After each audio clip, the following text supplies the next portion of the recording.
Je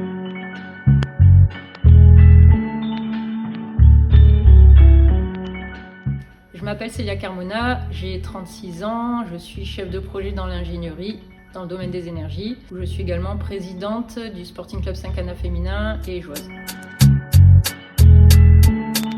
J'ai commencé le foot à 13 ans et en cadette, j'ai joué uniquement dans des équipes féminines. Donc j'ai évolué cadette, puis derrière senior. Et aujourd'hui, donc j'évolue dans l'équipe 1 de Saint-Cana féminin. J'ai perdu à la courte paille, ou j'ai gagné, je sais pas. En 2010, avec quelques personnes pas mal impliquées dans le développement du foot féminin au sein du club, on a décidé de monter une structure indépendante. Donc on a appelé Sporting Club Saint-Cana féminin pour pas non plus dénaturer l'historique des joueuses. Et donc ça s'est fait avec quelques personnes que je remercie encore. Ça s'est fait comme ça et du coup j'ai été désignée pour prendre la tête du club. Le foot féminin s'est quand même développé. Il y a pas mal d'actions qui sont mises en œuvre par les instances depuis, on va dire, une petite dizaine d'années. Donc ça évolue, mais il reste quand même pas mal de choses à changer. Commencer par les mentalités et puis le côté un peu négatif qu'on peut retrouver qui est finalement ce que représente le foot féminin. Est-ce que c'est une opportunité pour avoir des avantages à côté ou est-ce qu'il y a une vraie volonté des clubs de faire évoluer et de développer le foot féminin?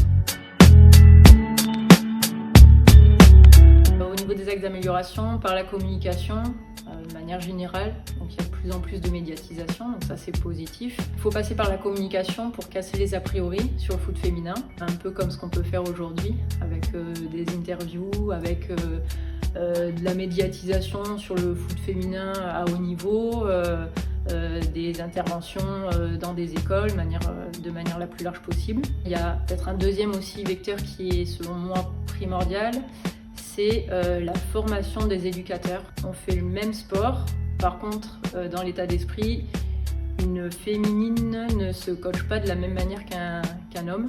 Je pense que c'est important de sensibiliser, de former, d'accompagner les éducateurs, qu'ils soient diplômés ou qu'ils soient seulement dirigeants, dans l'accompagnement des équipes féminines. Ça nécessite pas mal d'organisation.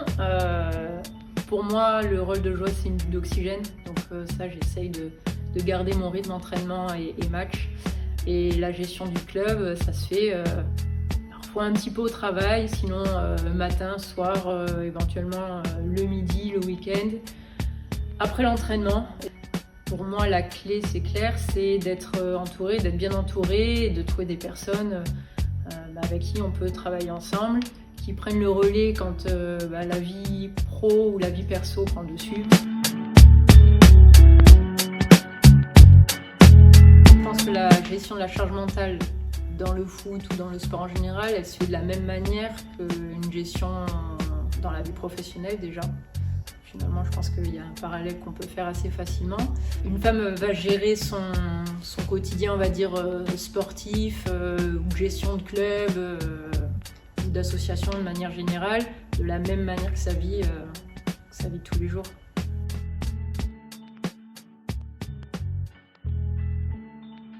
Enfin, il n'y a pas de différence qui est faite entre former un homme et former une femme. Ce qui peut changer peut-être, c'est les contraintes de niveau footballistique.